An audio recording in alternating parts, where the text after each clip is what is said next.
The magic sword, dagger and trident. There are evocations of negative beings and such not liking being transferred into our physical world. For these beings the magician will use, should the magic wand not suffice, the magic sword, providing he insists on their manifestation.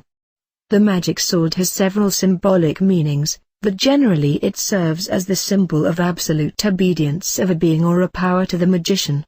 It is also the symbol of victory and superiority over any power or being. The sword is analogous to the light, it is an aspect of the fire and of the Word.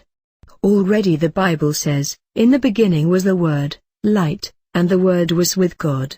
He who is somewhat acquainted with symbolism will remember that, as an example, Archangel Michael, the killer of the dragon, is symbolized with a burning sword. The dragon, in this case, is the symbol of the hostile, the negative principle.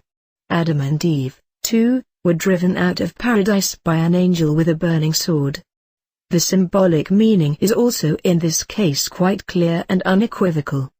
The magic sword usually serves as an implement in those cases where the magician wishes to exert a certain compulsory or forcible influence on a power or being, usually quite against its will. It is an indispensable implement for magicians dealing exclusively with demonology and who therefore would never get any positive results unless they were using a magic sword. The true magician will usually get satisfactory results with his magic wand, but in spite of this he will not fail to manufacture for himself an implement such as the magic sword, in order to have it handy in case of emergencies. Such a magic sword means more safety for the magician and will strengthen his authority.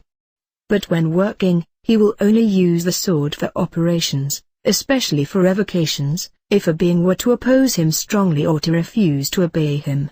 Some grimoires call such an instrument as the sword a dagger, yet the magic dagger is nothing else but a diminished sword with the same kind of symbolism. A magic dagger is manufactured the same way as a magic sword. When evoking demons and lower spirits, the sword or dagger may be replaced by a trident which has to be mounted on a long wooden shaft, similar to a wooden fork. The trident, like the sword or dagger, is a means of coercion. Grimoires, on top of that, recommend ornamenting the trident with engravings of divine names. This is left to the magician's individual taste and depends on the purpose of the evocation and the magician's attitude. The trident is also an enlarged symbol of the magic sword. The 3 points symbolize our three-dimensional world, and the magician can force the beings to fulfill his desire not only in the mental or astral world, but also in this physical world, or, if the magician likes, in all three planes. Regarding this, the fact that demons usually turn up with a trident and are pictured with a trident, should be mentioned. This does not mean that they run this trident through the souls in hell, as is sometimes wrongly assumed by foolish people, but that their influence works on all three worlds, the mental, astral and physical. The points of magic swords, daggers or tridents may also be employed for breaking or killing unevoked and unwanted beings like phantoms, larvae, elementals, elementaries, and the like, which may try to hinder the magician in his work. And yet another way of using these implements must be mentioned here, since it is hardly known to anybody. A magic sword or dagger, not so much a trident, may do good service as a magical lightning conductor. After having ended his evocations, especially after evocations of higher negative beings, principles of demons and the like, the magician who intends to go to rest but who is uncertain whether these spirits will let him sleep unmolested, may furnish his bed with a magic lightning conductor. Such a lightning conductor can be manufactured by winding a copper or iron wire around the legs of the bed, both ends of which have to be connected with the sword or dagger. Then the sword or dagger must be stuck into the floor. The wires form a closed circle around the bed even if it has a square shape.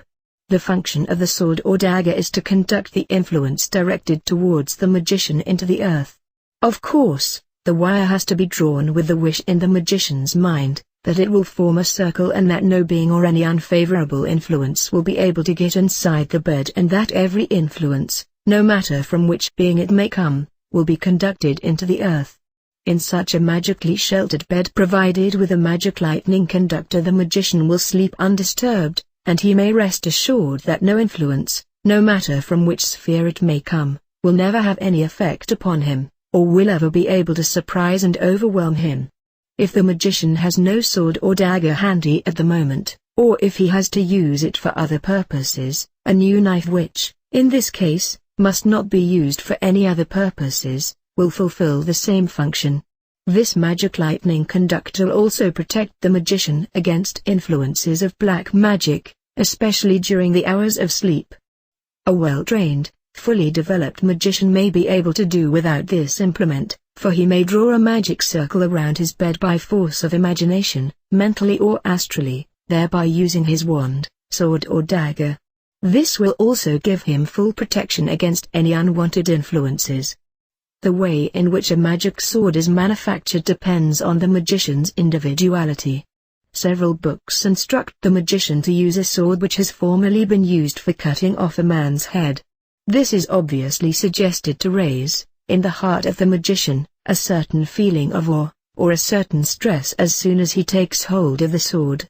Usually those magicians who make use of such a sword are those who need such superficialities to get into the right state of mind. From the Hermetic point of view, such or similar preconditions are not necessary, providing that all other faculties necessarily exist. A sword made of the best kind of steel, refined steel, will fully serve its purpose. If the magician cannot produce such a sword himself, he may have it made by a smith or another metal expert. The length of the sword may vary between 2 or 3 feet depending on the magician's height.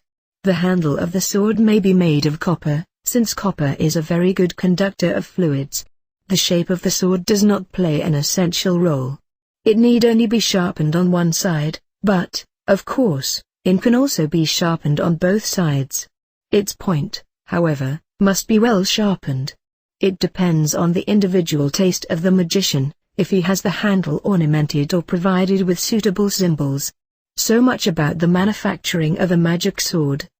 The charge of the sword is done by transferring upon it, by the help of the imagination, the qualities belonging to it, such as the power over all beings, the absolute victory and the respect due to it as the symbol of combat, life, etc. These qualities have to be dynamically intensified in the sword by repeated charging. The magician may also accumulate the light fluid in the sword in such a way that it will look like the shining sun or like a flaming sword, similar to that one which Archangel Michael holds in his hand in his symbolic pictures. The main point is the attitude of the magician towards the magic sword, accompanied by an unbreakable belief in his absolute victory in all planes, which will give the sword the necessary force so that every power, every being will fear and respect it under any circumstance. After each use, the sword has to be wrapped up in a piece of white or black silk and put away safely like the other magic implements. The magician may, by practicing mental wandering, transfer the spiritual form of the sword into the mental plane and visit the planetary spheres, taking his magic sword as well as his magic wand with him. There, according to his wish, he can make use of his magic power with the help of his magic implements. That every being will have to obey him in these spheres is clearly evident by what has been said before. The magician is able, during his magical operations and evocations, to transfer his mental sword with his mental hand into the relevant sphere by force of imagination, and there he can make the being carry out his wishes. Such a force, however, can only be exerted without danger by a magician who has a clean heart and a noble soul. If a sorcerer tried to do the like, he would only make the being hate him and would soon become a victim of them and their influence. The history of occult science has given many examples of the tragic fate and even more tragic end of such sorcerers. It would exceed the extension of this book to talk about certain events in detail.